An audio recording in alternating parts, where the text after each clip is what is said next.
The notification on my phone made my blood run cold. Acquisition proposal accepted. Congratulations on your purchase of TechVantage Solutions. After 3 years of secret investments and careful planning, I had just bought the company that fired me for poor performance. My former boss Marcus had no idea that the anonymous investor who'd been systematically acquiring his firm's shares was the same woman he'd humiliated in front of the entire board just 18 months ago. Before we jump back in, tell us where you're tuning in from, and if this story touches you, make sure you're subscribed, because tomorrow I've saved something extra special for you. My name is Elena Rodriguez, and until that devastating Tuesday morning in November, I was TechVantage Solutions' senior financial analyst and investment strategist. For 6 years, I had dedicated every ounce of my analytical brilliance to transforming what started as a mid-sized technology consulting firm into a powerhouse that advised Fortune 500 companies on their digital transformation strategies. My specialty wasn't just crunching numbers. I had an almost supernatural ability to identify undervalued tech startups and predict market trends months before they materialized. I first joined TechVantage when I was 28, fresh from completing my MBA at Wharton with a dual concentration in finance and technology management. The company had caught my attention during a case study presentation where their CEO, Marcus Wellington, spoke about revolutionizing how businesses approach technology investments. Marcus was impressive, articulate, visionary, and refreshingly honest about his limitations in financial strategy. During my interview, he leaned back in his leather chair and said something that would prove ironically prophetic. "Elena, I'm excellent at client relationships and big-picture thinking, but I need someone who can see patterns in data that others miss. Someone who can turn financial analysis into competitive advantage. Everything I've heard suggests that someone is you." The offer was modest by Silicon Valley standards, but it included something that caught my attention: a small equity stake and performance bonuses tied directly to the investment recommendations I made for the company's venture capital arm. Marcus explained that TechVantage wasn't just a consulting firm. They were building an integrated ecosystem where consulting revenues funded strategic investments in emerging technologies. My role would be to identify which startups and tech companies represented the best opportunities, essentially building a portfolio that could eventually rival the consulting business itself. For the first 4 years, Marcus and I formed what felt like an unstoppable partnership. While he charmed clients and painted compelling visions of technological futures, I worked behind the scenes, analyzing market data, conducting due diligence on potential investments, and developing the financial models that guided our strategic decisions. My investment recommendations generated an average annual return of 38%, turning TechVantage's modest venture fund into a significant revenue stream that soon represented nearly 40% of the company's total profits. I'll never forget the morning we signed our biggest client, Meridian Industries, a multinational manufacturing company looking to digitize their entire supply chain. Marcus burst into my office, practically glowing with excitement. "Elena, we did it. The Meridian contract is worth $12 million over 3 years, and they specifically mentioned that our investment track record gave them confidence in our strategic thinking." He paused, looking directly at me with genuine appreciation. "This company's success is built on your analytical genius as much as anything else I've contributed." The transformation didn't happen overnight, but by year 5, we had grown from 42 employees to over 200, with offices in New York, Austin, and Seattle. Industry publications began featuring TechVantage as a case study in successful diversification, highlighting how we'd evolved from a traditional consulting firm into a hybrid organization that combined advisory services with strategic investments. My department had expanded from just me and an assistant to a team of 12 analysts and investment specialists, all working under frameworks and methodologies I had developed. But success, I learned, can be a double-edged sword. The industry Recognition that Marcus had always craved finally arrived in full force. Speaking invitations at prestigious conferences, profiles in business magazines, awards celebrating his innovative leadership approach. I was genuinely happy for him and proud to see our collective work acknowledged. What I failed to recognize was how that external validation was gradually reshaping Marcus's perception of who deserved credit for TechVantage's transformation. The first subtle shift occurred during our 5th anniversary celebration. Marcus gave an impassioned speech about TechVantage's journey, chronicling his strategic vision and bold leadership decisions. My contribution was acknowledged in a single sentence, grouped with other key team members who had helped execute the company's investment strategy. Several colleagues who knew the reality of our partnership glanced at me uncomfortably, but I maintained a professional smile, telling myself that public recognition wasn't what motivated me anyway. More concerning was the gradual change in our strategic discussions. Decisions that we once would have made collaboratively after thorough analysis were increasingly presented to me as finalized plans requiring implementation. When I raised concerns, particularly about investment opportunities that didn't align with our proven methodologies, Marcus would listen politely before explaining why market pressures made such changes necessary. "We're not a startup anymore, Elena," became his standard response. "What got us here won't necessarily get us where we need to go." The most significant change came with the arrival of Victoria Sterling, brought in as Chief Strategy Officer 8 months before my termination. Victoria came from a prestigious investment banking firm with impressive credentials and a fundamentally different philosophy about technology investments. Where I believed in deep fundamental analysis and long-term value creation, Victoria championed rapid portfolio turnover and aggressive growth strategies that prioritized quick returns over sustainable development. In meetings, Victoria would refer to my analytical approach as overly conservative, a characterization that managed to simultaneously acknowledge my track record while implying it was no longer sufficient for TechVantage's ambitious growth targets. "Elena has built an excellent foundation," she would say, "but we need to transition to more aggressive investment strategies that can scale with our expanding client base and market opportunities." Preparing and narrating this story took us a lot of time, so if you are enjoying it, subscribe to our channel. It means a lot to us. Now back to the story.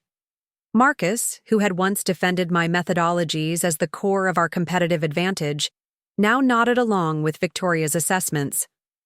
He began requesting that I incorporate her recommended changes into my investment frameworks, despite my concerns about the increased risk profiles and shortened time horizons these adjustments would create. I adapted as best I could. I implemented Victoria's preferred portfolio management software, despite my reservations about its emphasis on short-term performance metrics over long-term value indicators. I restructured my team's analysis processes to align with the accelerated decision-making timelines Marcus approved. I even revised our due diligence procedures to accommodate the rapid evaluation approach Victoria advocated, though it went against every instinct I had developed through years of successful investing. My responsibility, as I saw it, was to execute leadership's vision to the best of my ability, even when I disagreed with the direction. What I didn't know, couldn't have known, was that these accommodations would prove insufficient. Behind closed doors, a different narrative about my performance was taking shape. Marcus, the man who had once called me the financial brain of TechVantage, was concluding that the company's future required a different kind of investment leadership. Victoria was positioning herself not just as a strategic advisor, but as the architect of TechVantage's next evolution. Someone who could deliver the aggressive growth that would attract the major venture capital funding Marcus now believed was essential.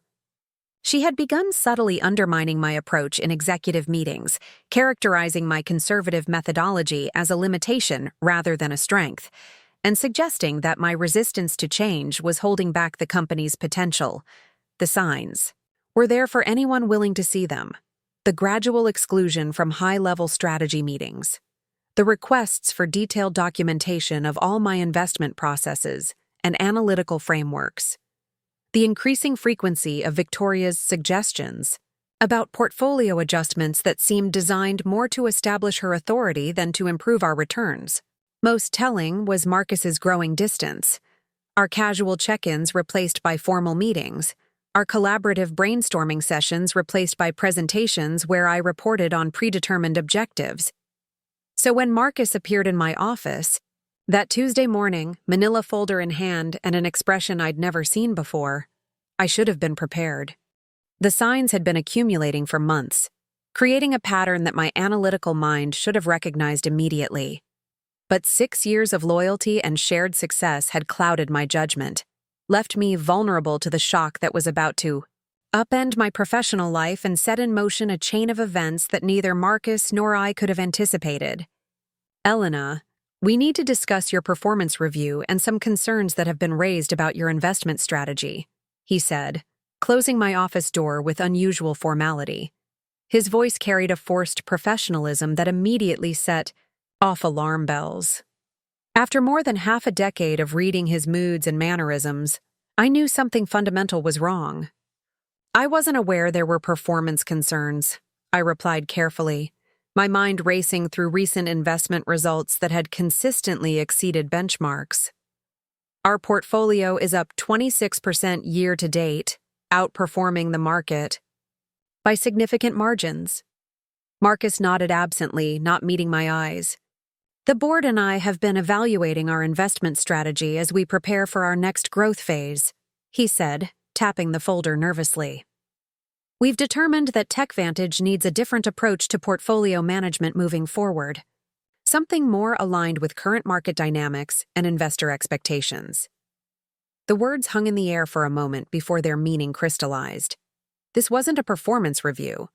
This wasn't about concerns or adjustments. This was a termination meeting, carefully orchestrated and legally sanitized. 6 years of building TechVantage's investment success, of generating millions in returns, of sacrificing personal time and opportunities for the company's growth, and it was ending in a sterile conversation with a man who couldn't even maintain eye contact. "You're letting me go," I stated, my voice steadier than I felt. The analytical part of my mind was already processing the implications. The equity stake I would lose, the team I had built that would likely be dismantled, the methodologies I had developed that would probably be discarded in favor of Victoria's aggressive strategies. Marcus finally looked at me directly, his expression carefully calibrated to convey regret without genuine emotional involvement. "Your contribution to TechVantage has been significant, Elena. No one can deny the returns you've generated or the foundation you've built. But the company's needs have evolved. We're bringing in someone with experience in high-growth investment environments to lead our portfolio strategy into the next phase." "Someone Victoria recommended, I assume," I said, unable to keep the edge from my voice. Professional composure was important, but the betrayal was too raw, too immediate to completely suppress. "David Chen starts next month," Marcus replied, confirming my suspicion. "He's coming from Goldman Sachs with extensive experience in aggressive growth strategies and rapid portfolio scaling." He slid the folder toward me with visible relief, clearly eager to move from justification to logistics. "Your severance package is generous. 6-month salary, extended benefits, and full vesting of your current equity position. The board recognizes your years of service and wants to ensure a smooth transition." I didn't touch the folder immediately. 6 months of salary in exchange for 6 years of building the investment strategy that had transformed TechVantage from a mid-tier consulting firm into an industry powerhouse. Financial compensation in place of recognition, a payout instead of acknowledgement. After all our partnership, all the late nights developing investment frameworks and analyzing market opportunities, my contribution was being reduced to a severance calculation. "And my team?" I asked, thinking of the 12 brilliant analysts and specialists I had hired and trained, the people who had become like family over years of collaborative work. They'll report to Victoria during the transition, Marcus said quickly, relieved to discuss operational details rather than personal impact. Once David is settled, he'll evaluate the department structure and determine what adjustments are necessary. The implication was clear. My carefully assembled team, the analytical brain trust that had generated such extraordinary returns, would likely be restructured or replaced under the new leadership.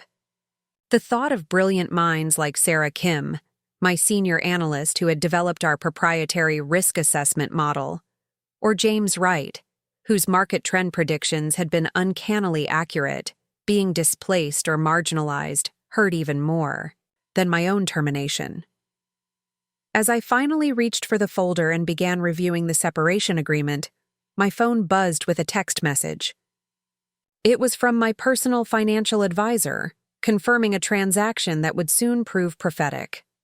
Your investment account transfer is complete, ready to proceed with the strategy we discussed. What Marcus didn't know, what nobody at TechVantage knew, was that I had been quietly building my own investment portfolio for the past 3 years, using the same analytical frameworks that had made the company so successful. While I had been generating returns for TechVantage, I had also been applying those insights to my personal investments, building a substantial financial foundation that would soon become the instrument of the most satisfying revenge in corporate history. The days following my termination passed in a strange blur of disbelief and calculated fury.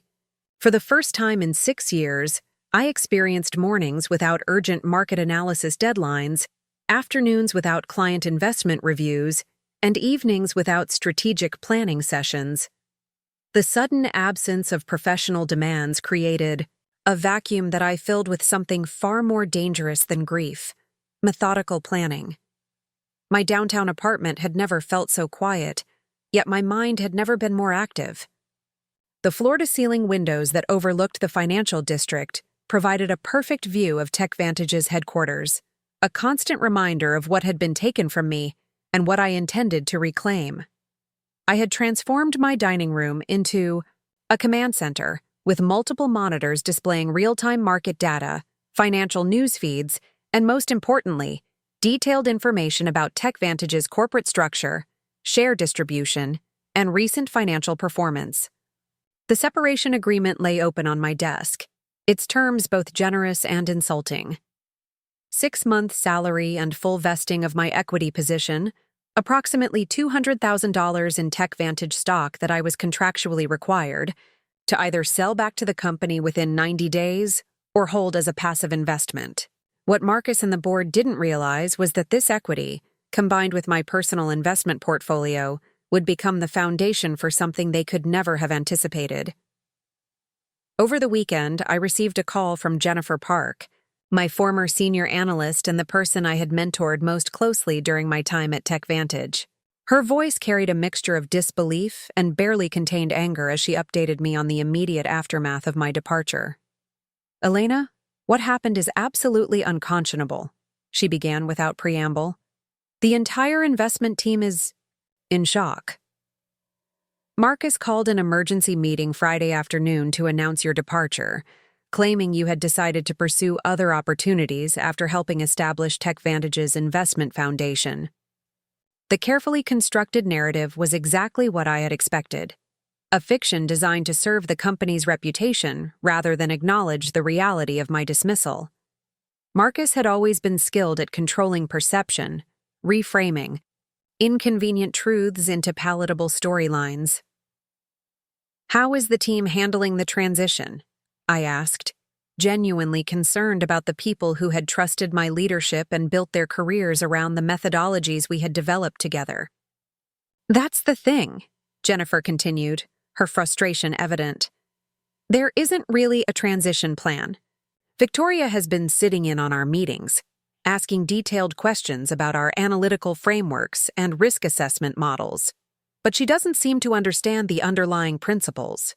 She keeps suggesting changes that would fundamentally alter our approach without considering why these systems work." I listened as Jennifer described the growing confusion and demoralization within my former department. David Chen, my supposed replacement, wouldn't arrive for another 3 weeks, leaving Victoria to oversee investment operations despite having no direct experience with the specific methodologies that had generated TechVantage's exceptional returns. Yesterday, she questioned why we spend so much time on fundamental analysis when algorithmic trading platforms could automate most of our decision-making process, Jennifer said with obvious exasperation. When I explained that our competitive advantage comes from identifying trends and opportunities that algorithms miss, she said we needed to embrace modern efficiency over legacy thinking. The conversation confirmed my worst fears about the direction TechVantage would take under new leadership. Victoria's approach wasn't just different from mine. It was antithetical to everything that had made our investment strategy successful. She was treating financial analysis like a mechanical process rather than an art form that required intuition, experience, and deep market understanding. After ending the call with Jennifer, I opened my laptop and began researching something that had been forming in my mind since Marcus had handed me that manila folder. If TechVantage's leadership believed my conservative, methodical approach was outdated, I would demonstrate exactly how valuable those supposedly obsolete skills could be. But not as a consultant or competitor, as an investor with enough influence to reshape the company that had rejected me. The plan that emerged over the following days was audacious in its scope and elegant in its simplicity. TechVantage was a privately held company, but like many growing firms, they had been gradually selling equity stakes to external investors to fund expansion. According to my research, approximately 35% of the company's shares were held by outside investors, angel funders, and small venture capital firms. Marcus and the founding team controlled 40%, while employees owned the remaining 25% through various equity compensation programs. My personal investment portfolio, built over 3 years of applying the same analytical principles that had made TechVantage successful, was worth approximately $8 million. Not enormous by Silicon Valley standards, but substantial. Enough to begin acquiring shares from investors who might be willing to sell at the right price.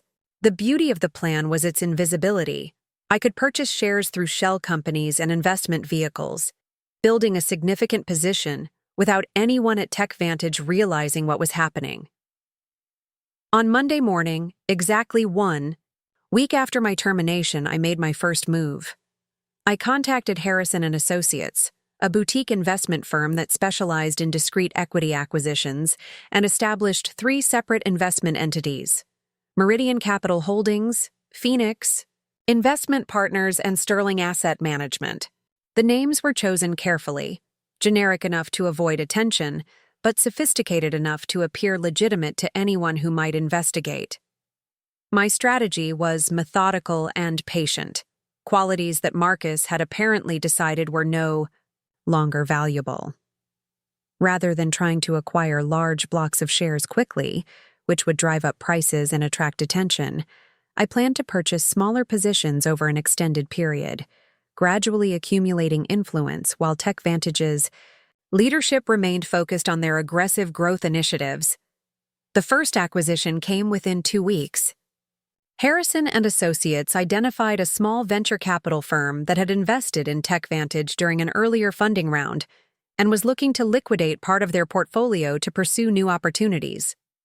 Through Meridian Capital Holdings, I purchased their entire 3% stake for $450,000, a premium price that motivated a quick sale while still representing excellent value based on TechVantage's projected growth.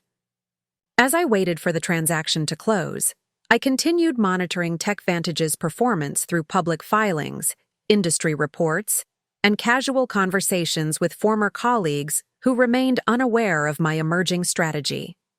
The intelligence I gathered was both encouraging for my investment prospects and concerning for the company's long-term stability.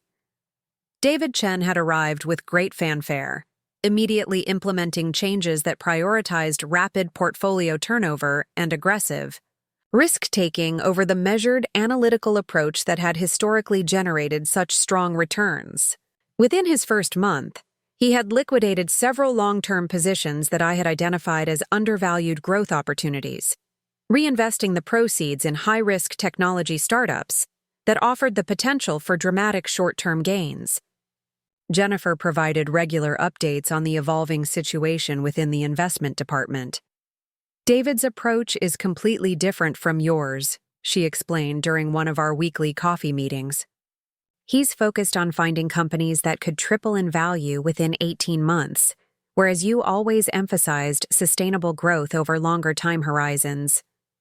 The team is struggling to adapt to strategies that feel more like gambling than investing."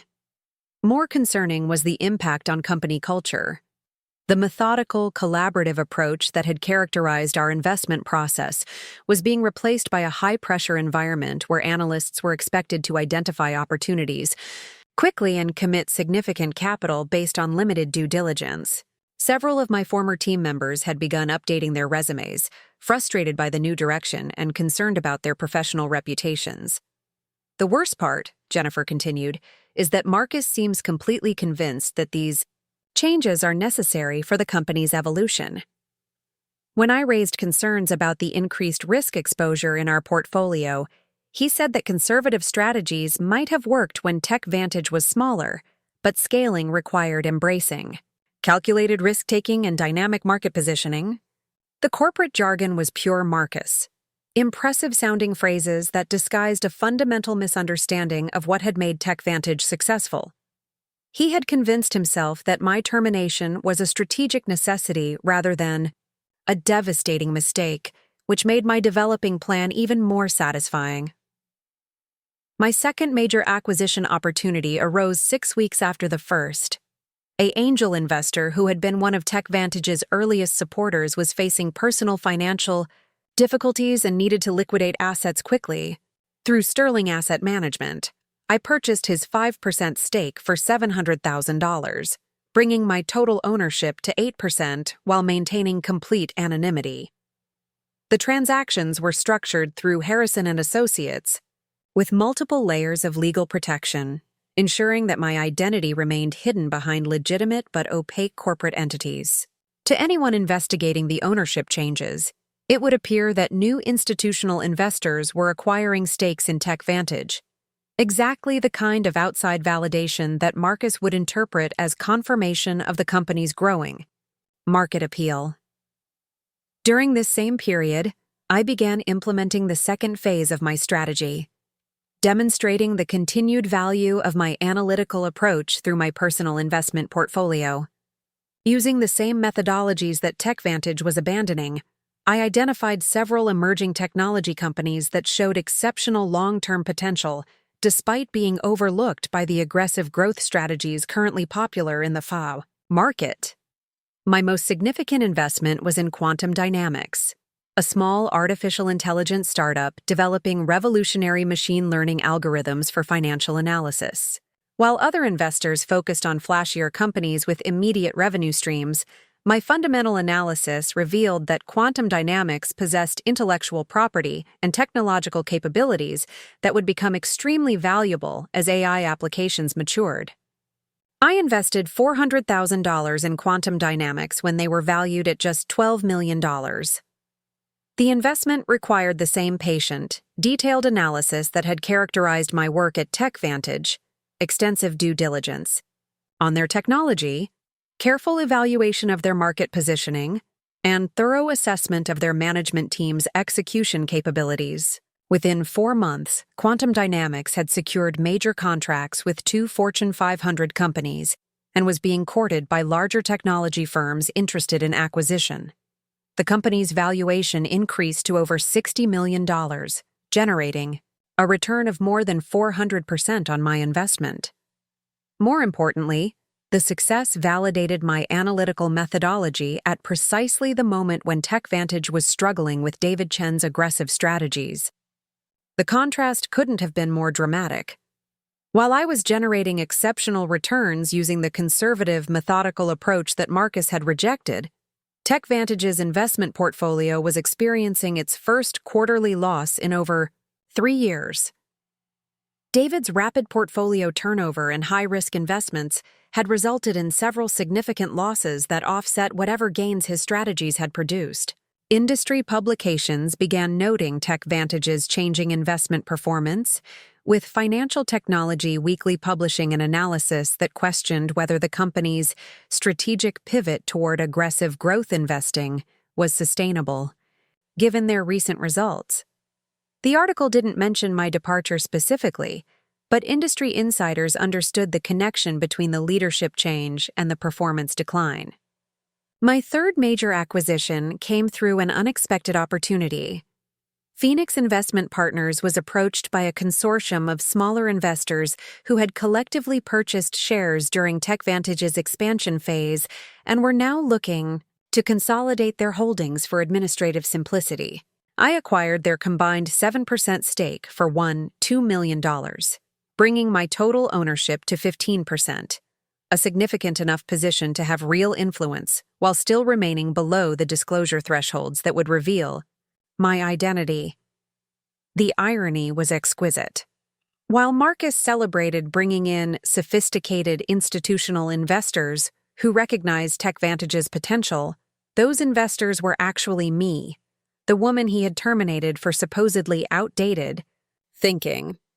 Every share I acquired was purchased using profits generated by the same analytical methods that Victoria and David had dismissed as insufficient for the company's ambitious growth targets.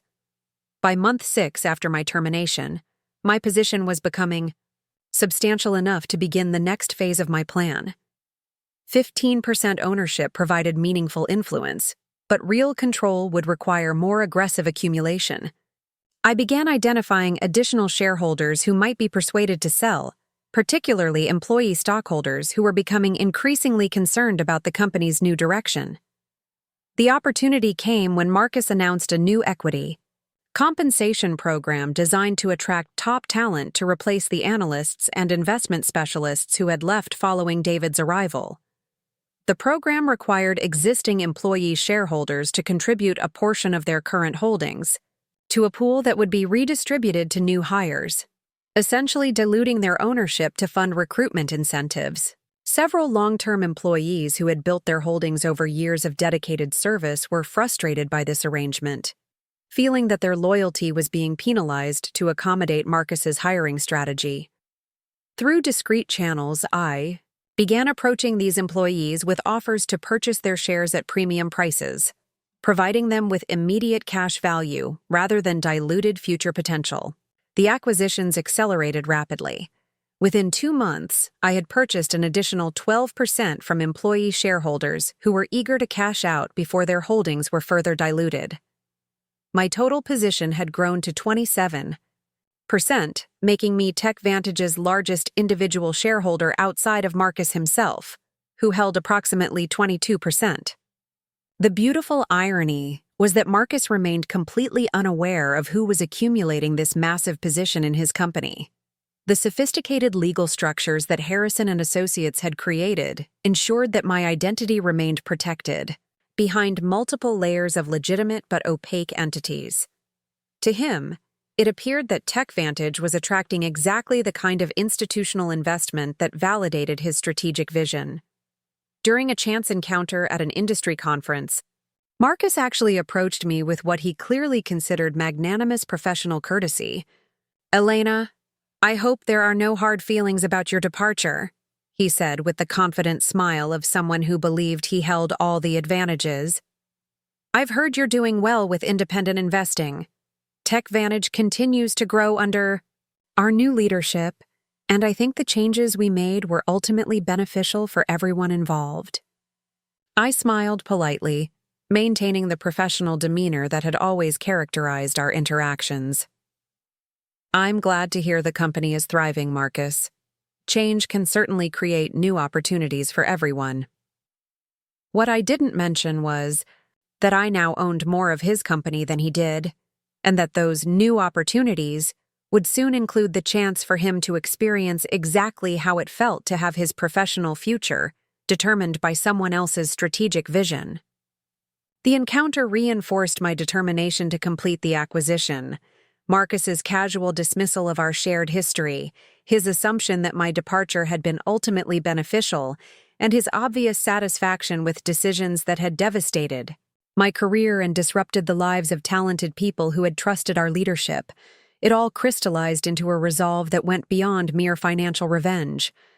As I walked away from that conversation, I realized that my plan had evolved beyond simply acquiring TechVantage. I wanted to demonstrate that the analytical methodology Marcus had rejected could not only generate superior investment returns, but could also be used to systematically acquire the company that had discarded it. I wanted him to understand that dismissing expertise, betraying loyalty, and prioritizing perception over performance had consequences that extended far beyond severance payments and transition periods. The next phase would require patience, strategic thinking, and the same methodical approach that had made me successful in the first place. But for the first time since receiving that manila folder, I felt something approaching satisfaction. Marcus had taught me an invaluable lesson about the relationship between respect and power. Soon, I would have the opportunity to return the favor. By month 8 following my termination, my investment strategy had evolved into something far more sophisticated than simple revenge. What had begun as a plan to acquire TechVantage shares had transformed into a comprehensive demonstration of how methodical analysis and patient execution could achieve objectives that seemed impossible to those who prioritized flash over substance. My personal portfolio had grown to over $8 million, validating every principle that Marcus and Victoria had dismissed as outdated thinking. The breakthrough moment came when I identified an opportunity that would simultaneously advance my acquisition strategy and prove the superiority of my analytical approach. Cybernetic Solutions, a mid-sized technology company specializing in data security, was facing a hostile takeover attempt from a larger competitor. The market had responded negatively to the uncertainty, driving Cybernetic's stock price down nearly 40%, despite their fundamentally strong business model and exceptional growth prospects. My analysis revealed that Cybernetic possessed proprietary encryption technology that would become enormously valuable as cybersecurity concerns continued escalating across industries. More importantly, they were actively seeking a white knight investor who could provide both capital and strategic guidance to help them maintain independence while accelerating growth. It was exactly the kind of opportunity that my methodical approach was designed to identify: a high-quality company temporarily undervalued due to market turbulence. I invested $5 million in Cybernetic Solutions through a consortium I organized, taking a leadership role in their defense against the hostile takeover. The investment required extensive due diligence, strategic planning, and the ability to see long-term value that other investors were missing. Within 6 months, Cybernetic had successfully repelled the takeover, secured major new government contracts, and seen their valuation increase by over 300%. The success generated significant attention in investment circles, with Technology Investment Quarterly featuring my consortium's strategy as a case study in value creation through strategic patience. The article highlighted how thorough fundamental analysis had identified an opportunity that algorithmic trading systems and aggressive growth strategies had overlooked. While the publication didn't identify me personally, industry insiders began recognizing a consistent analytical methodology that was generating exceptional returns across multiple investments. More satisfying was the indirect impact on TechVantage's reputation. Several of their current clients read the Technology Investment Quarterly article and began questioning why their advisory firm wasn't identifying similar opportunities. David Chen's rapid-fire investment approach had generated some early wins, but his overall portfolio performance remained inconsistent, lacking the steady excellence that had characterized my tenure. During this same period, I accelerated my acquisition of TechVantage shares through a strategy that Marcus would never have anticipated. Rather than continuing to purchase from existing shareholders, I began approaching the venture capital firms and angel investors who had funded TechVantage's growth with an irresistible proposition. I would purchase their equity stakes at substantial premiums in exchange for exclusive access to their due diligence materials and historical investment analysis. The strategy was brilliant in its simplicity. These investors had conducted extensive research before making their original TechVantage investments, generating detailed assessments of the company's strengths, weaknesses, competitive positioning, and growth potential. By purchasing their equity stakes, I gained access to institutional quality intelligence about TechVantage's operations that would prove invaluable when I eventually revealed my position. Through this approach, I acquired an additional 18% of TechVantage's equity over 4 months, bringing my total ownership to 45%, more than Marcus and the entire founding team combined. The premium prices I paid were substantial, totaling nearly $6 million, but the investment was generating returns through the company's continued growth, despite its operational challenges. The intelligence I gathered through these acquisitions revealed concerning trends that validated my decision to pursue control of the company. TechVantage's client retention rate had declined from 94% during my tenure to 78% under the new leadership. Several major clients had terminated their relationships, citing inconsistent investment performance and a shift away from the customized analytical approach that had originally attracted their business. Most telling was a confidential board presentation that I obtained through one of the venture capital acquisitions. The document, prepared by Victoria and David, outlined their strategy for modernizing TechVantage's investment methodology through increased automation, standardized risk assessment protocols, and accelerated decision-making processes. The presentation characterized my former approach as resource-intensive legacy thinking that was incompatible with scalable growth objectives. Reading their analysis of the methodologies I had developed felt like watching someone dismiss a masterpiece as outdated craftsmanship. They had completely missed the point that investment analysis wasn't a mechanical process that could be optimized through automation, but an art form that required intuition, experience, and deep understanding of market dynamics. Their focus on efficiency had blinded them to effectiveness, prioritizing speed over accuracy. The irony became even more pronounced when I learned that TechVantage was struggling to replace the analysts who had left following my termination. Despite offering competitive compensation packages, they couldn't attract experienced professionals who were comfortable with David's aggressive investment philosophy. The analytical rigor that I had insisted upon, the thorough due diligence, comprehensive risk assessment, and patient evaluation processes had created a culture of excellence that was difficult to replicate under leadership that viewed such practices as obstacles to rapid scaling. My opportunity to demonstrate the consequences of these strategic mistakes came when Quantum Dynamics, the artificial intelligence startup that had generated such exceptional returns in my personal portfolio, approached me about leading their Series B funding round.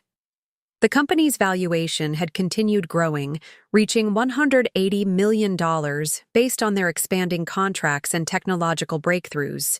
Rather than simply participating as an individual investor, I organized a consortium of strategic partners who could provide both capital and expertise to accelerate Quantum Dynamics' growth.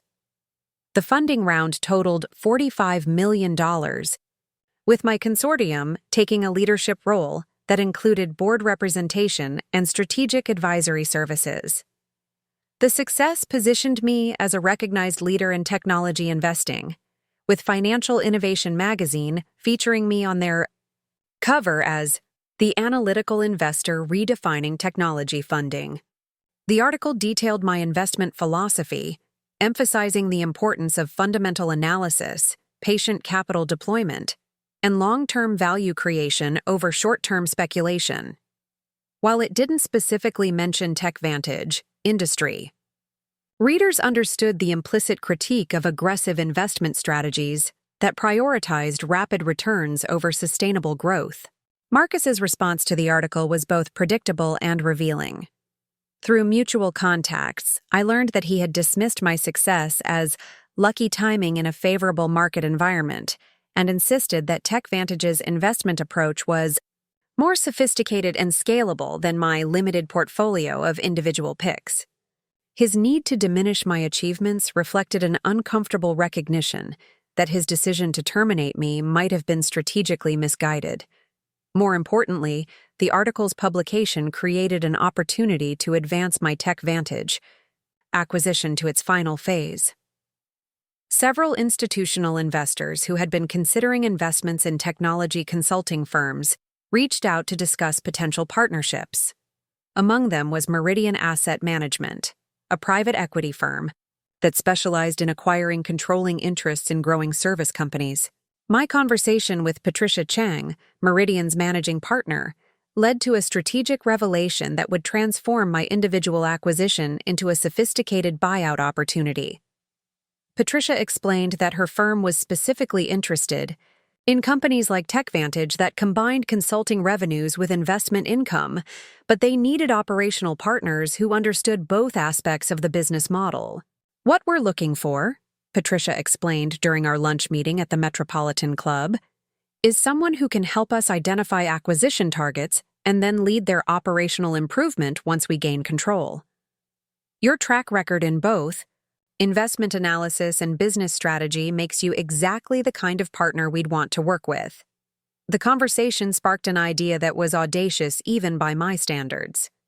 Rather than continuing to acquire TechVantage shares individually, I could partner with Meridian to launch a formal buyout offer that would give me operational control while providing the private equity backing necessary to complete the acquisition.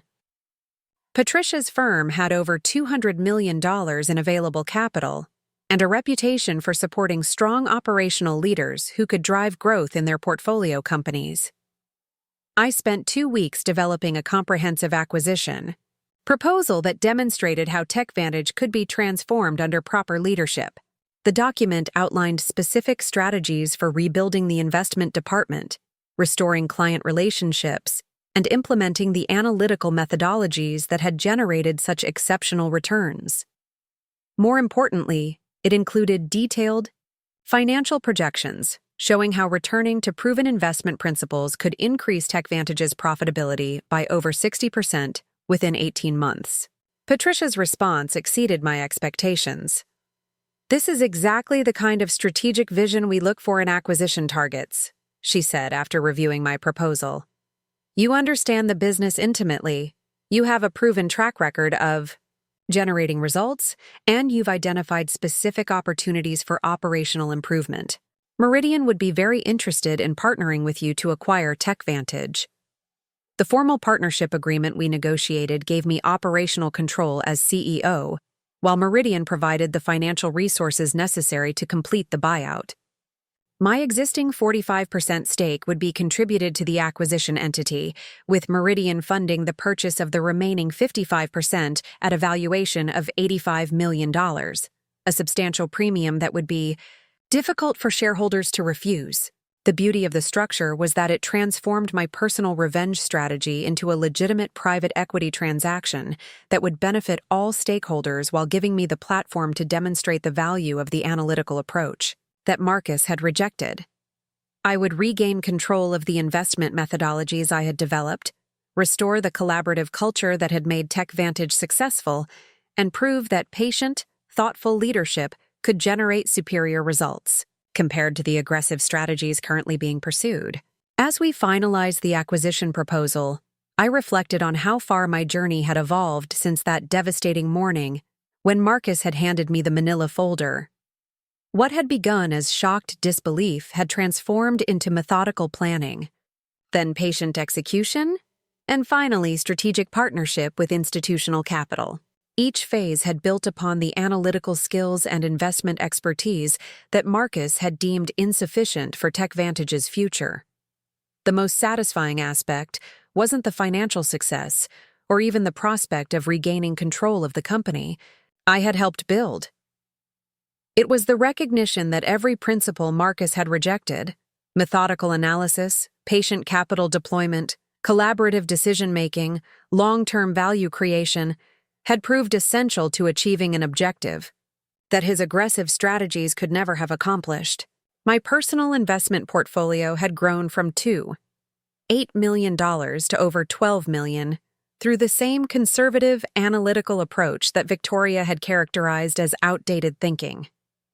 The quantum dynamics investment alone had generated returns that exceeded TechVantage's entire portfolio performance under David's leadership. Most importantly, I had demonstrated that expertise, when combined with determination and strategic thinking, could overcome institutional power and create opportunities that seemed impossible to those who prioritized perception over substance. The formal buyout offer would be submitted within 2 weeks, initiating a process that would likely take 90 days to complete. During that period, Marcus and the TechVantage board would discover that the anonymous institutional investors who had been steadily acquiring equity stakes were actually working toward a coordinated acquisition led by the woman they had terminated for poor performance. The revelation would force Marcus to confront the magnitude of his strategic miscalculation. He had dismissed analytical excellence in favor of aggressive mediocrity, betrayed loyalty for the promise of rapid scaling, and prioritized corporate politics over proven results. The consequences of those decisions would soon become undeniably clear when he found himself reporting to the person whose expertise he had failed to value. As I prepared for the final phase of my acquisition strategy, I felt a profound sense of purpose that went beyond personal vindication. The buyout would restore TechVantage to the principles that had made it successful while providing a platform to demonstrate that thoughtful, methodical leadership could achieve sustainable growth that benefited clients, employees, and investors alike. Marcus had taught me that professional relationships were ultimately about power and respect. Soon, I would have the opportunity to show him how both should be properly exercised. The formal buyout offer was submitted on a crisp Monday morning in March, exactly 18 months after Marcus had terminated my employment for poor performance. Patricia Chang and I arrived at TechVantage's headquarters at precisely 9 o'clock, accompanied by a team of attorneys, financial analysts, and investment bankers who would present what we had designated as a strategic acquisition proposal for operational enhancement and growth acceleration. The irony wasn't lost on me as we rode the elevator to the executive floor where I had once worked alongside Marcus to build the company's investment strategy. Now I was returning as the lead architect of a buyout that would fundamentally restructure everything he had built since my departure. The conference room where we had once collaborated on client presentations would become the venue where I would outline his professional future under new ownership. Marcus's expression when we entered the boardroom was a masterpiece of controlled confusion. He recognized me immediately, of course, but couldn't process why I was leading what appeared to be a sophisticated institutional acquisition. His eyes moved from me to Patricia to the formal presentation materials being distributed by our legal team, searching for some explanation that would make sense of this unexpected development. "Elena," he managed, his voice carrying a mixture of bewilderment and growing apprehension. "I wasn't aware you were involved in private equity now." "Strategic investing," I corrected with a professional smile that conveyed nothing of the satisfaction I felt at finally controlling this conversation. "Patricia, I'd like you to meet Marcus Wellington, TechVantage's CEO and my former colleague. Marcus, this is Patricia Chang, managing partner of Meridian Asset Management." Patricia stepped forward with the polished confidence that had made her one of the most successful private equity executives in the industry. "Mr. Wellington, thank you for accommodating our request on short notice. We have a comprehensive proposal that we believe represents an exceptional opportunity for TechVantage's shareholders and stakeholders." The formal presentation that followed was precisely calibrated to demonstrate both respect for TechVantage's achievements and clear identification of opportunities for improvement under new leadership. Patricia began with an analysis of the company's market position, acknowledging its growth trajectory while highlighting competitive pressures and operational challenges that could benefit from strategic intervention. TechVantage has established an impressive foundation in technology consulting and investment advisory services, she explained, gesturing toward detailed financial projections displayed on the conference room screens. However, Our analysis suggests that recent strategic shifts have created inefficiencies that are impacting both client retention and investment performance. The data was undeniable. Client satisfaction scores had declined consistently since my departure, with several major accounts citing concerns about investment consistency and analytical depth. Portfolio returns had become increasingly volatile under David's aggressive strategies, generating dramatic wins offset by significant losses that created an overall performance profile inferior to the steady excellence that had previously characterized TechVantage's investment approach. Marcus listened with growing discomfort as Patricia methodically documented the consequences of decisions he had championed as necessary modernization. The standardized investment protocols that Victoria had implemented were shown to have reduced analytical accuracy by nearly 30%. The accelerated decision-making processes that David preferred had resulted in insufficient due diligence on several major investments that subsequently failed to meet projected returns. The solution we're proposing, Patricia continued, involves returning to the fundamental analytical principles that generated TechVantage's original success, while incorporating modern technologies and expanded resources that can accelerate growth without compromising quality. That's when she introduced my role in the acquisition proposal, and Marcus's expression shifted from confusion to something approaching shock. Elena Rodriguez will serve as Chief Executive Officer of the acquired entity, bringing her proven expertise in investment analysis and operational management to lead TechVantage's strategic evolution. The silence that followed was profound. Marcus was visibly processing the implications of what he had just heard. The woman he had terminated for supposedly outdated thinking was being positioned to become his boss, backed by institutional capital and a mandate to rebuild the company according to the principles he had rejected. "I don't understand," Victoria interjected, speaking for the first time since the presentation began. "Elena is no longer affiliated with TechVantage. How can she lead an acquisition of the company?" Patricia's response was delivered with the precision of someone who had anticipated this exact question. "Ms. Rodriguez has been serving as our strategic advisor for this acquisition, providing institutional knowledge and operational insights that make her uniquely qualified to lead TechVantage's transformation. Additionally, through various investment vehicles, she has accumulated a significant equity position in the company that demonstrates her confidence in its potential under proper leadership." The revelation that I had been systematically acquiring TechVantage shares hit Marcus like a physical blow. His face went pale as he realized that the anonymous institutional investors he had celebrated as validation of his strategic vision were actually part of a coordinated acquisition led by the person he had dismissed as professionally inadequate. "How much equity are we talking about?" he asked, his voice barely above a whisper. 45%, I answered directly, meeting his eyes with the same professional composure I had maintained throughout our previous confrontations. "Acquired over the past 15 months through legitimate investment vehicles, all properly documented and legally structured." The mathematical implications were immediately clear to everyone in the room. Combined with Meridian's acquisition of the remaining 55%, I would control 100% of TechVantage while personally owning nearly half the company. Marcus, who had once held 22% as the founder and CEO, would find himself either accepting employment under my leadership or walking away from the company he had built. The formal terms of the buyout offer were extraordinarily generous. Meridian was proposing to purchase all outstanding shares at a valuation of $95 million, representing a 40% premium over TechVantage's most recent independent assessment.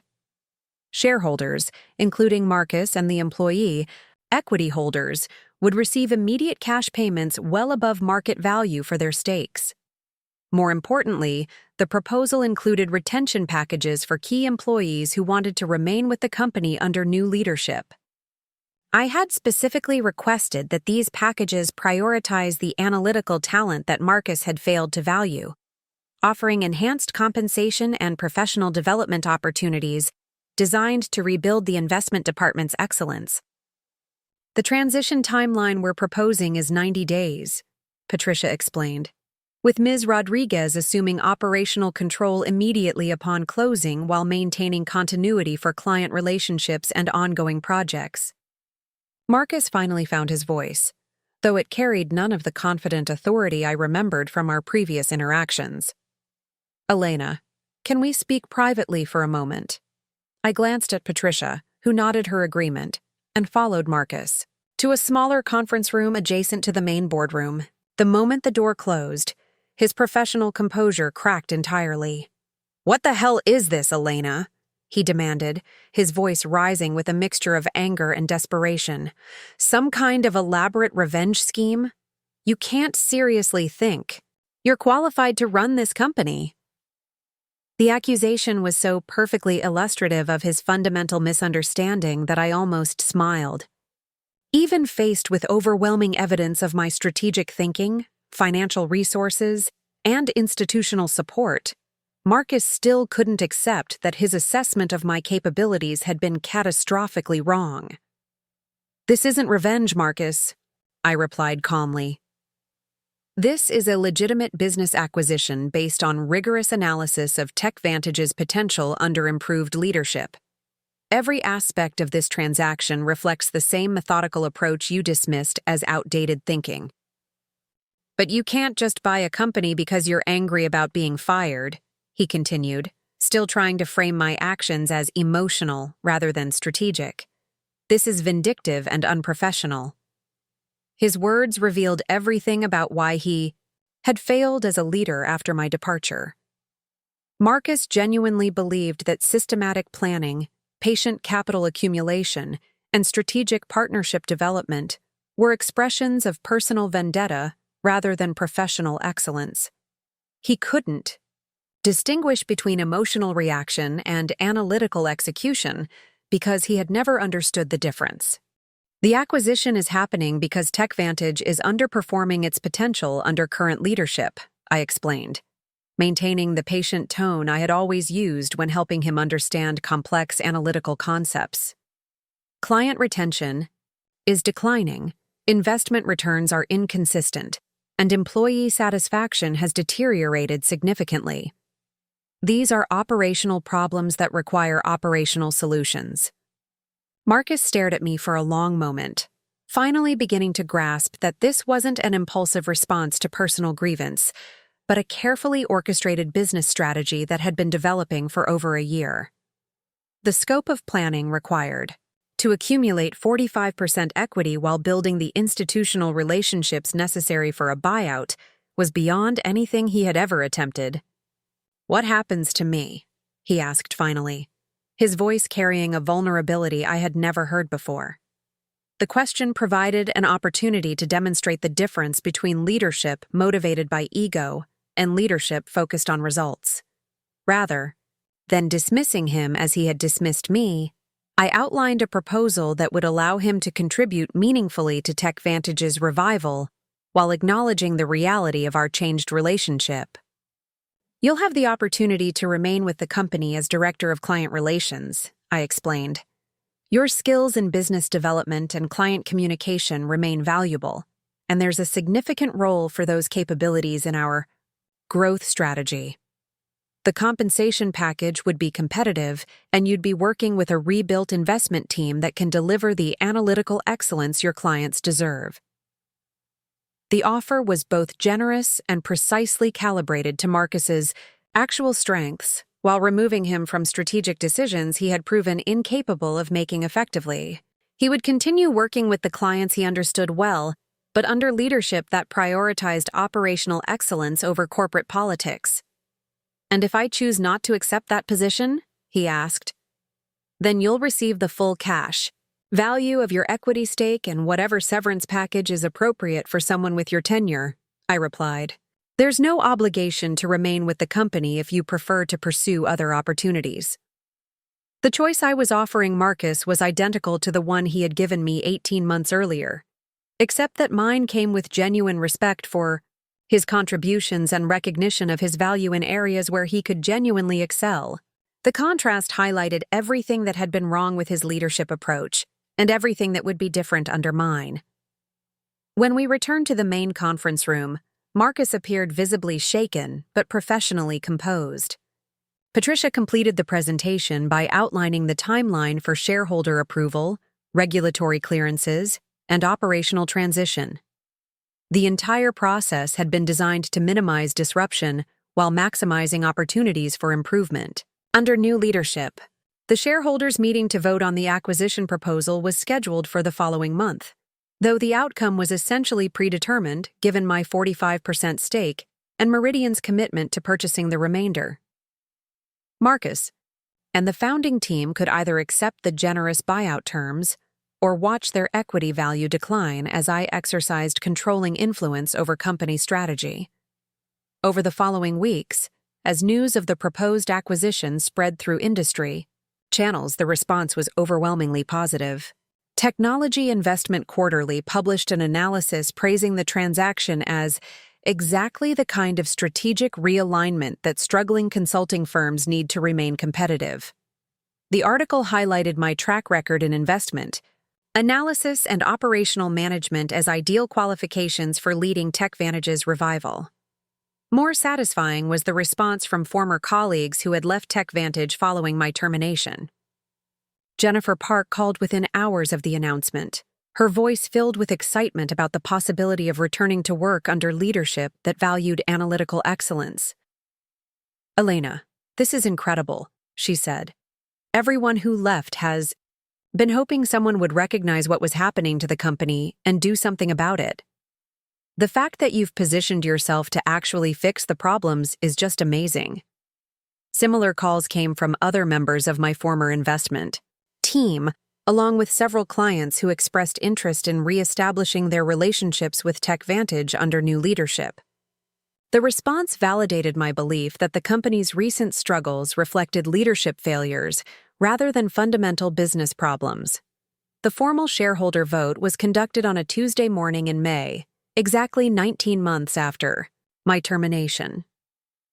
The result was unanimous approval, with even Marcus voting in favor of the acquisition after recognizing that opposition would be both futile and financially disadvantageous.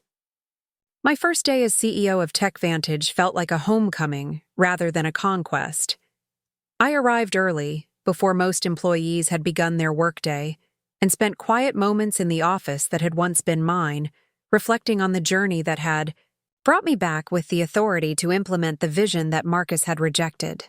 The first order of business was rebuilding the investment department around the analytical principles that had made TechVantage successful. Jennifer Park accepted the position of Chief Investment Officer, bringing back the collaborative leadership, style, and rigorous analytical standards that had characterized our previous work together.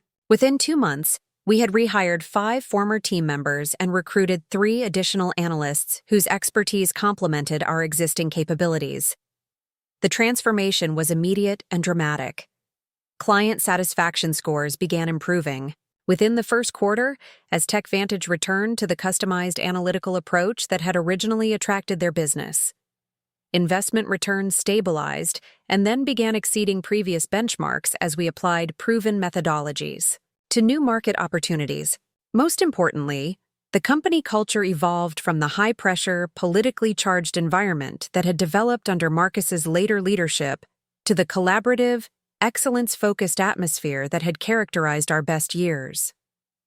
Employees who had been demoralized by constant reorganizations and conflicting priorities found renewed purpose in work that prioritized substance over perception. Marcus chose to remain with the company as Director of Client Relations, a decision that demonstrated wisdom and professional maturity.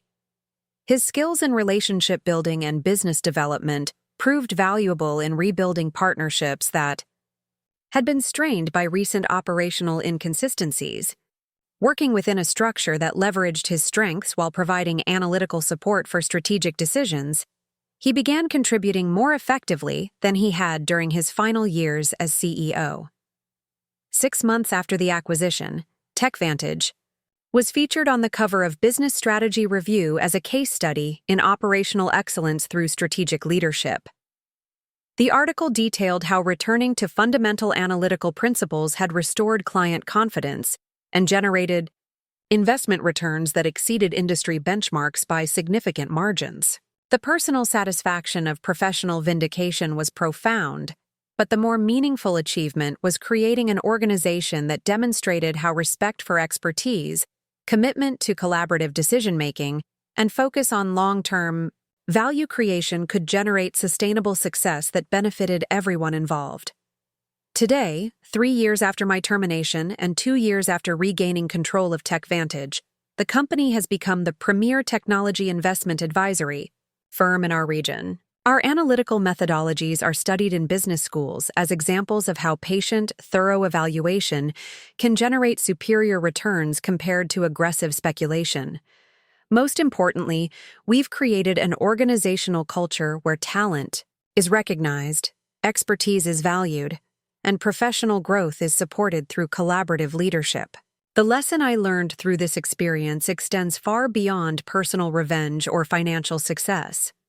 When organizations prioritize perception over performance, politics over expertise, and short-term gains over sustainable growth, they create opportunities for those who understand that true value comes from methodical excellence and strategic patience.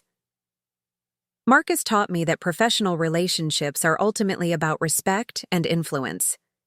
What he failed to understand was that both must be earned through demonstrated competence rather than claimed through positional authority. The analytical skills he dismissed as outdated thinking became the foundation for achieving an objective that his aggressive strategies could never have accomplished. Getting fired for poor performance turned out to be the catalyst for building something far more valuable than what I had lost. Sometimes the best thing that can happen to your career is working for someone who fails to recognize your value, because it forces you to prove that value in ways that transform both your professional trajectory and your understanding of what truly matters in leadership. The morning I received that notification about acquiring TechVantage, I realized that the most satisfying victories aren't about defeating those who wronged you, but about creating something so excellent that their previous judgment becomes irrelevant. Marcus didn't just fail to recognize my potential. He inadvertently provided the motivation I needed to exceed it. The transformation of TechVantage over the following year exceeded even my most optimistic projections. But the real revolution began when I decided to expand our mission beyond simply restoring the company's previous excellence.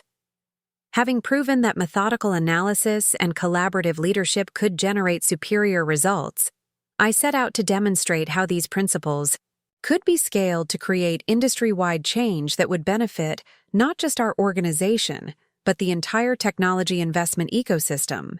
The inspiration came during a conversation with Dr. Sarah Chen, a professor of organizational psychology at Stanford who was researching the correlation between analytical rigor and long-term business success.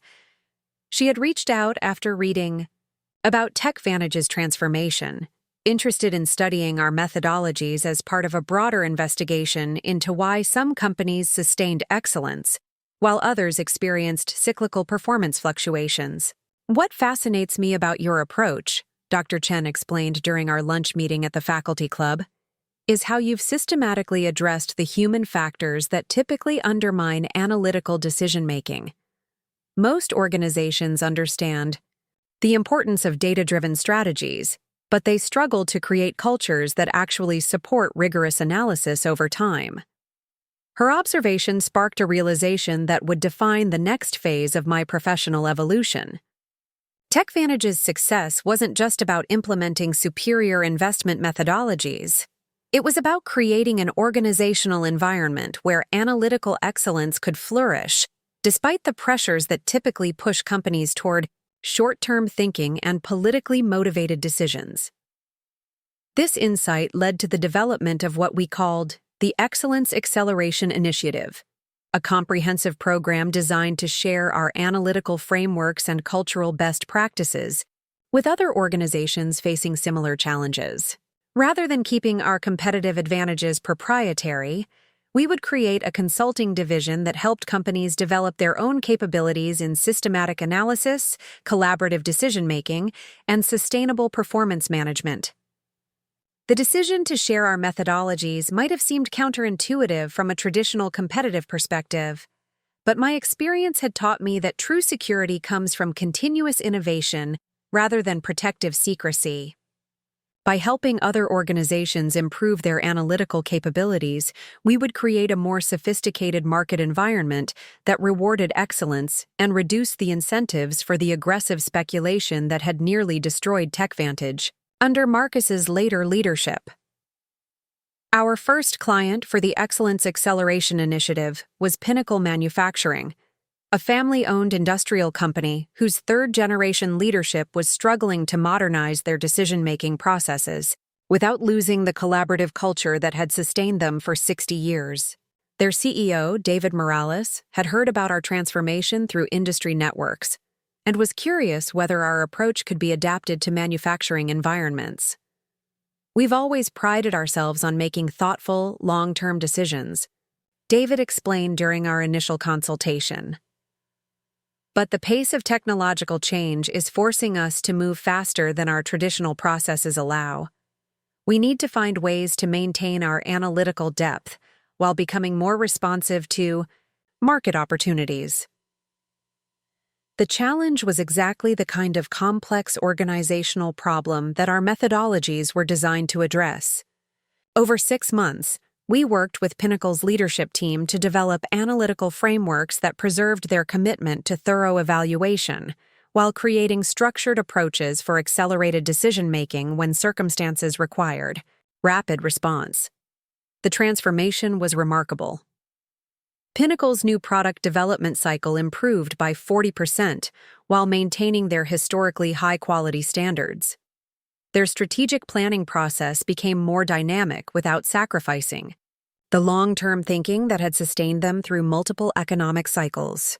Most importantly, employee engagement increased significantly as team members felt more confident that their analytical contributions were being valued and utilized effectively.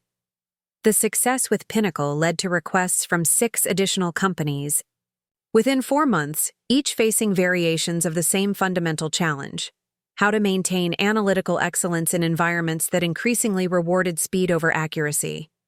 Word began spreading through business networks about the TechVantage method, a systematic approach to building organizational cultures that could sustain high-performance decision-making despite external pressures. The consulting divisions. Growth necessitated expanding our team with specialists who could adapt our frameworks to different industries and organizational contexts. I recruited Dr. Michael Torres, a former McKinsey partner who had become disillusioned with traditional consulting's emphasis on standardized solutions over customized analysis. His expertise in change management complemented our analytical methodologies, creating service offerings that addressed both the technical and cultural aspects of organizational transformation.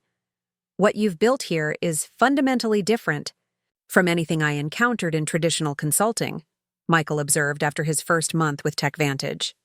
Most firms focus on implementing predetermined solutions, but your approach is about developing each organization's capacity to generate their own solutions through improved analytical thinking. The distinction was crucial to our mission. Rather than creating dependency on external expertise, we were building internal capabilities that would continue generating value long after our engagement concluded. The approach required more time and resources than traditional consulting, but it produced sustainable improvements that justified the investment for organizations serious about long-term excellence. Our reputation for transformational consulting attracted the attention of Quantum Dynamics, the artificial intelligence startup where my investment had generated such exceptional returns. Their CEO, Lisa Park, approached us about developing analytical frameworks that could help them maintain their innovative culture while scaling from a 40-person startup to a multinational corporation with over 300 employees. We've seen too many companies lose their innovative edge when they grow beyond startup size, Lisa explained. The collaborative decision-making and analytical rigor that made us successful becomes harder to maintain when you can't fit everyone in a single conference room. We need systems that preserve our culture while enabling the kind of structured growth that our investors expect. The Quantum Dynamics project became our most ambitious consulting engagement, requiring us to develop new methodologies for maintaining analytical excellence across distributed teams, complex reporting structures, and multiple time zones. The solution involved creating what we called analytical democracy, structured processes that ensured every significant decision received input from relevant expertise, regardless of organizational hierarchy or geographic location. The framework we developed included digital collaboration tools, standardized analytical templates, and cultural practices that maintained quantum dynamics' commitment to thorough evaluation while enabling rapid scaling. The implementation took 8 months and required training over 200 employees in new decision-making processes. But the results validated our belief that systematic thinking could be preserved even during periods of dramatic organizational change. Quantum Dynamics not only maintained their innovative culture during explosive growth, but actually accelerated their product development by creating more efficient ways for their analytical talent to collaborate on complex problems. Within 18 months of implementing our frameworks, they had launched 3 major new products and expanded into 5 international markets while maintaining the employee satisfaction scores that had made them a preferred employer in the competitive AI industry. The success stories began attracting attention from academic institutions interested in studying our methodologies. Harvard Business School invited me to co-teach a case study course examining how analytical frameworks could be developed and sustained in different organizational contexts. The opportunity to work with MBA students provided fresh perspectives on our approaches while contributing to the development of future business leaders who understood the value of systematic thinking. Teaching also revealed new dimensions of the lessons I had learned through my own professional journey. Students were particularly interested in understanding how individual resilience and analytical thinking could combine to create opportunities, even in situations that initially appeared devastating. Many of them were facing their own challenges with organizations that didn't recognize their potential, and our discussions explored how systematic approach to career development could help them build influence and create value regardless of their immediate circumstances. One student, Maria Santos, was particularly inspired by the story of TechVantage's transformation. She was working part-time at a consulting firm that had been struggling with client retention, and she asked whether our excellence acceleration frameworks could be adapted for internal organizational improvement rather than external consulting. The company where I work has many of the same problems TechVantage faced before your acquisition, she explained. Decision-making is inconsistent. Analytical standards vary dramatically between projects, and talented people are leaving because they don't feel their expertise is being utilized effectively. But as a junior employee, I don't have the authority to implement major changes. Her question led to the development of what we called grassroots excellence, methodologies that individuals could use to improve analytical standards and collaborative practices within their immediate work environments, creating positive change that could gradually influence broader organizational culture. The approach emphasized leading by example, building coalitions around shared commitment to quality, and demonstrating through results that superior analytical practices generated better outcomes. Maria implemented the grassroots excellence strategies at her consulting firm over 6 months, starting with small improvements in her own project work and gradually expanding to influence team practices and client relationships. Her success in improving both analytical quality and client satisfaction led to promotion opportunities and increased influence that allowed her to advocate for broader organizational changes.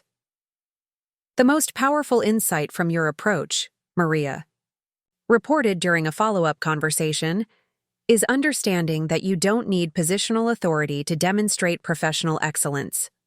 By consistently applying rigorous analytical standards and collaborative practices, I was able to create positive changes that benefited everyone involved, which eventually led to the kind of recognition and influence that enables systematic improvement. Her experience validated our belief that analytical excellence and collaborative leadership could be developed and applied at any level of organizational hierarchy. The principles that had enabled my recovery from termination and eventual acquisition of TechVantage were applicable to anyone willing to commit to systematic thinking and persistent execution, regardless of their current circumstances. This realization inspired the creation of the Individual Excellence Program, an online course that taught professionals how to develop analytical frameworks, build collaborative relationships, and create value within their organizations even when formal leadership didn't initially recognize their contributions. The program combined theoretical instruction with practical exercises that participants could implement immediately in their current roles. The course attracted over 1,500 professionals within its first year, including analysts, consultants, project managers, and entrepreneurs who wanted to develop the systematic thinking skills that could accelerate their career growth and increase their professional impact. The community that developed around the program became a valuable network for sharing experiences, troubleshooting challenges, and celebrating successes in applying analytical excellence to diverse professional contexts. One particularly inspiring success story came from James Wright, a financial analyst at a mid-sized investment firm who had been passed over for promotion repeatedly, despite generating superior returns compared to his colleagues. Using the individual excellence methodologies, he systematically documented his analytical approaches, built stronger collaborative relationships with other departments, and created detailed case studies demonstrating how his methods generated better outcomes than alternative approaches. Within 18 months, James had been promoted to senior analyst and given responsibility for training other team members in the analytical frameworks he had developed. His success led to the firm adopting several of his methodologies as standard practice, improving overall performance while positioning him as a recognized expert in investment analysis. The program taught me that professional advancement isn't just about individual performance, James explained during a program testimonial. It's about demonstrating how your expertise can create value for the entire organization and then helping others achieve similar results. When you focus on building analytical excellence and collaborative leadership, recognition and advancement become natural consequences rather than primary objectives. His insight captured exactly what I had learned through my own experience with TechVantage. The most sustainable path to professional success involves developing capabilities that generate value for everyone involved, creating positive sum outcomes, where individual achievement contributes to collective excellence rather than competing with it. The growth of our Excellence Acceleration Consulting Practice and Individual Excellence Program led to an unexpected opportunity when the Harvard Business Review invited me to write a cover story about building analytical organizations in an age of rapid change. The article would provide a platform to share our methodologies with the broader business community while establishing thought leadership around the principles that had transformed TechVantage. Writing the article required synthesizing 5 years of experience developing and implementing analytical frameworks across dozens of different organizational contexts. The process helped clarify which aspects of our approach were universally applicable and which required customization for specific industries or cultural environments. The resulting piece, titled The Excellence Advantage: How Systematic Thinking Creates Sustainable Competitive Edge, became one of Harvard Business Review's most read articles of the year. It outlined the core principles of analytical decision-making, collaborative leadership, and sustainable performance management while providing practical guidance for implementing these approaches in different organizational contexts.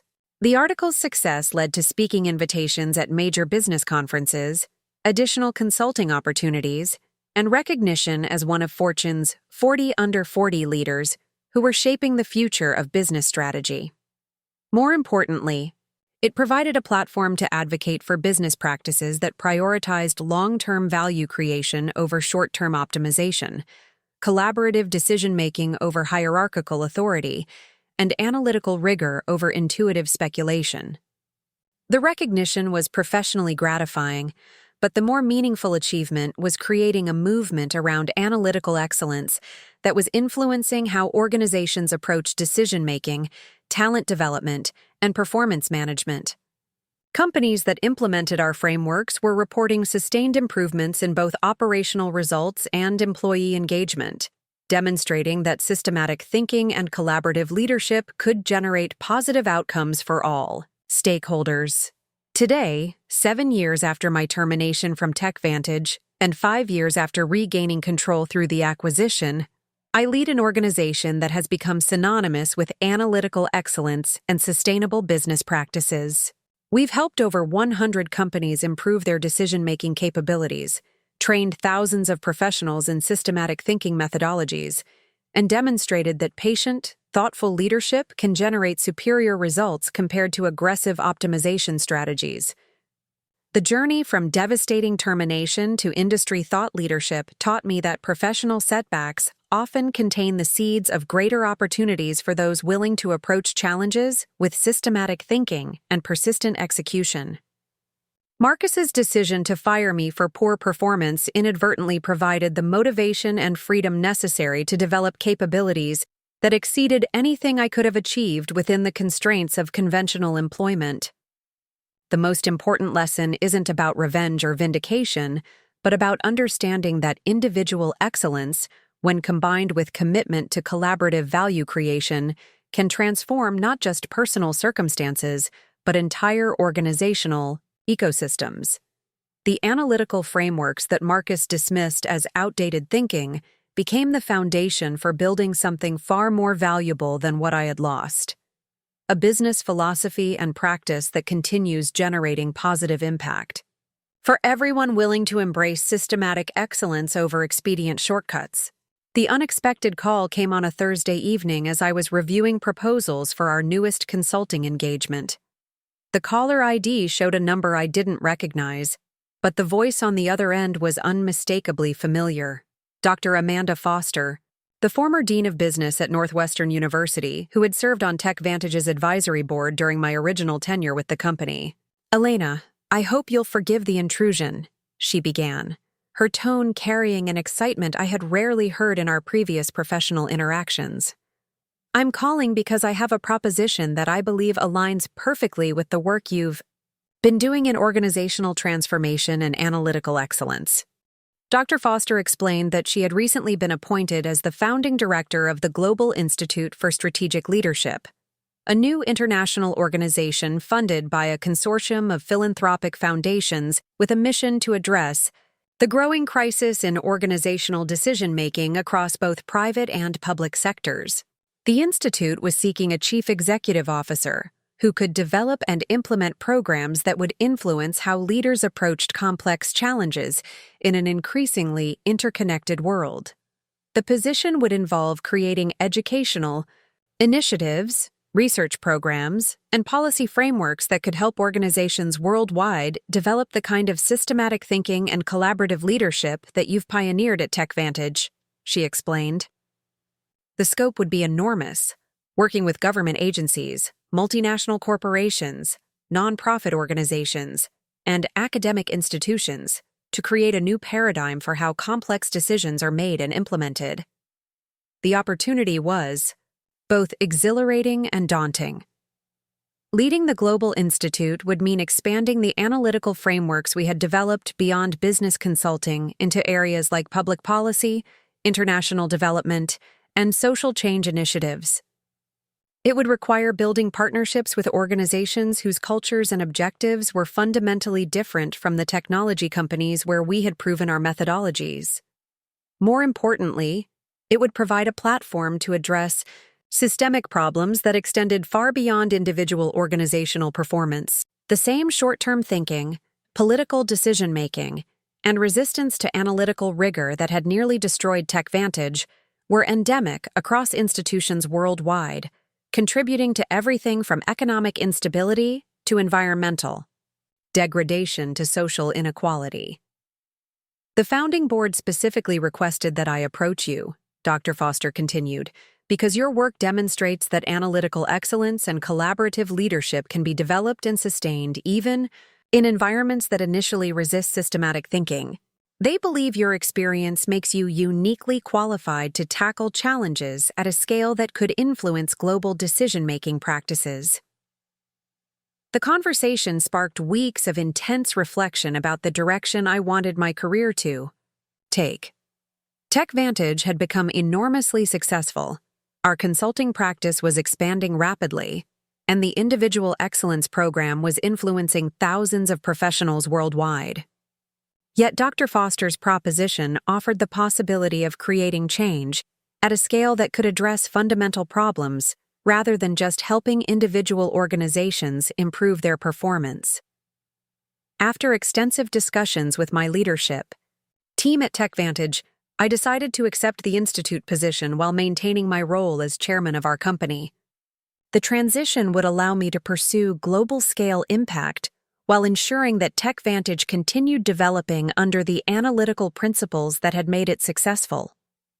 Jennifer Park would assume the CEO role, bringing her deep understanding of our methodologies and strong relationships with both clients and team members.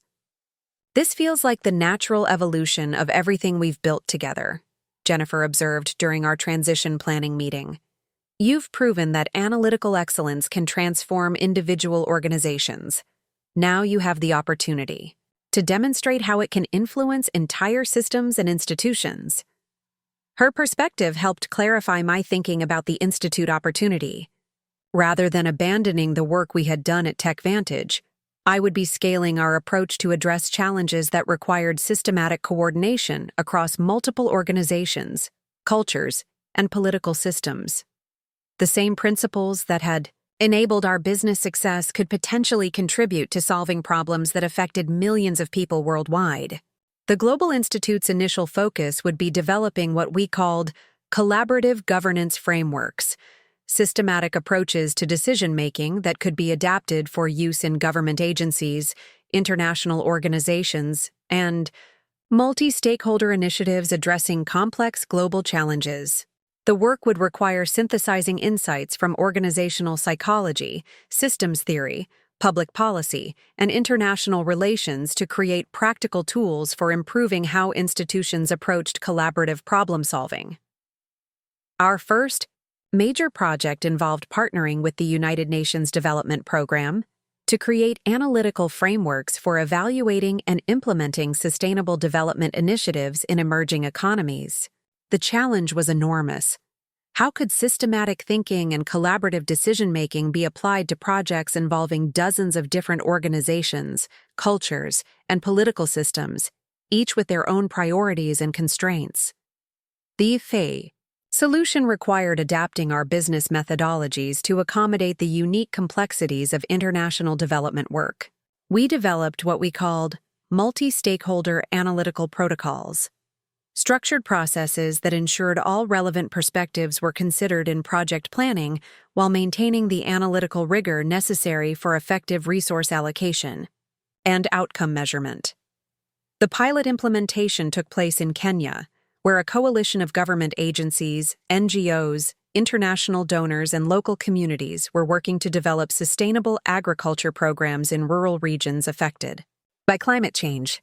The traditional approach to such initiatives often resulted in fragmented efforts, duplicated resources, and limited long-term impact due to insufficient coordination among the various stakeholders. Our framework created structured processes for collaborative analysis that helped all parties understand how their individual objectives could be aligned with broader systematic goals. Rather than each organization pursuing separate agendas, the multi-stakeholder analytical protocols enabled them to develop integrated strategies that leveraged their combined resources more effectively. The results exceeded everyone's expectations. The Kenya pilot program achieved agricultural productivity improvements of 60%, while simultaneously reducing environmental impact and increasing farmer incomes. More importantly, the collaborative decision-making processes we had implemented created sustainable relationships among stakeholders that continued generating positive outcomes long after our formal engagement concluded. What impressed me most about your approach, explained Dr. James Wambua, Kenya's Minister of Agriculture during the project review meeting, was how it helped us maintain our individual organizational priorities while working more effectively together. Too often, collaboration requires organizations to compromise their core missions. But your framework showed us how analytical thinking could create solutions that benefited everyone involved. The success in Kenya led to requests for similar programs in 12 additional countries within 18 months. Each implementation required customizing our frameworks for different cultural contexts, political systems, and economic conditions. But the core principles of systematic analysis and collaborative decision-making proved universally applicable. The most challenging project came when the European Union approached us about developing analytical frameworks for addressing the refugee crisis that was straining resources and political relationships across multiple member countries. The situation involved complex interactions among national governments, international organizations, local communities, and refugee populations themselves, each group facing different pressures and priorities. Traditional approaches to refugee policy had often resulted in temporary solutions that failed to address underlying causes or create sustainable outcomes for any of the stakeholders involved.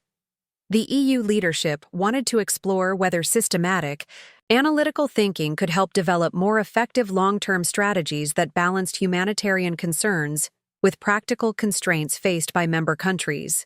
The framework we developed required 18 months to design and implement, involving consultations with over 200 organizations and community leaders across 15 countries.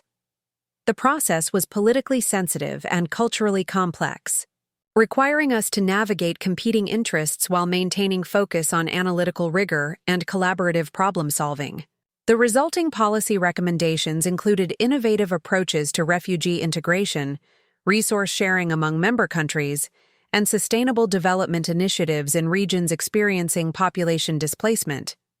More importantly, the collaborative analytical processes we had facilitated created ongoing mechanisms for coordination that helped EU member countries respond more effectively to future migration challenges. The Institute's approach fundamentally changed how we think about complex policy challenges, explained Dr. Marie Dubois, the EU's Director of Immigration Policy, during a conference presentation about the program. Instead of viewing refugee issues as zero-sum problems where someone must lose for others to gain, we learned to apply systematic analysis to identify solutions that create positive outcomes for everyone involved. The EU project's success established the Global Institute as a recognized leader in applying analytical frameworks to complex international challenges. Our methodology was featured in Foreign Affairs, Harvard International Review, and the Journal of Public Policy as an innovative approach to collaborative governance that could influence how institutions addressed problems requiring multi-stakeholder coordination. The recognition led to the most ambitious project in the Institute's history when the World Economic Forum invited us to develop analytical frameworks for addressing climate change through coordinated action among governments, corporations, and civil society organizations. The challenge was unprecedented in scope, creating systematic approaches to decision-making that could influence behavior across every sector of the global economy.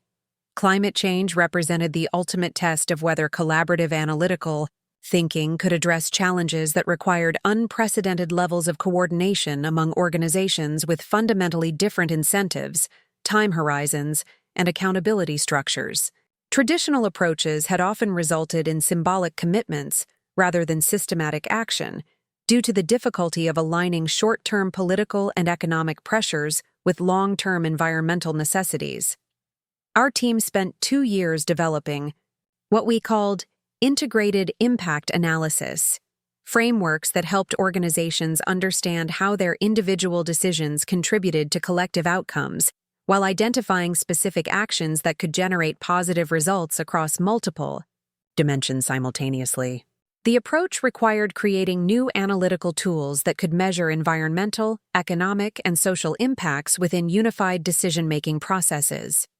The pilot implementation involved 15 multinational corporations, 5 government agencies, and 8 environmental organizations working together to develop sustainable supply chain practices that could be scaled across entire industries.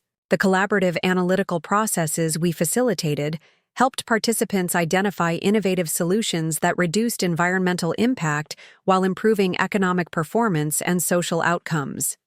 One particularly successful initiative involved transforming agricultural supply chains to support both climate resilience and rural economic development. By applying systematic analysis to understand the interconnections between farming practices, supply chain logistics, and consumer behavior, the coalition developed approaches that reduced carbon emissions by 30% while increasing farmer incomes and improving food security. The Institute's framework helped us see beyond the traditional trade-offs between environmental protection and economic growth, explained Sarah Kim, CEO of Global Foods Corporation, one of the participating companies. Through systematic analysis, we discovered opportunities to create value for shareholders, communities, and the environment simultaneously. Solutions that none of us could have developed working independently. The climate initiative's success attracted attention from heads of state, corporate leaders, and environmental activists who had previously struggled to find common ground on sustainability issues. Our analytical frameworks provided tools for collaborative decision-making that transcended traditional political and ideological divisions by focusing on systematic evaluation of what approaches actually worked in practice. The World Economic Forum featured our climate work as the central theme of their annual meeting, providing a platform to demonstrate how analytical excellence and collaborative leadership could address humanity's most pressing challenges. The presentation drew standing ovations from an audience that included presidents, prime ministers, and CEOs who had rarely agreed on anything related to environmental policy.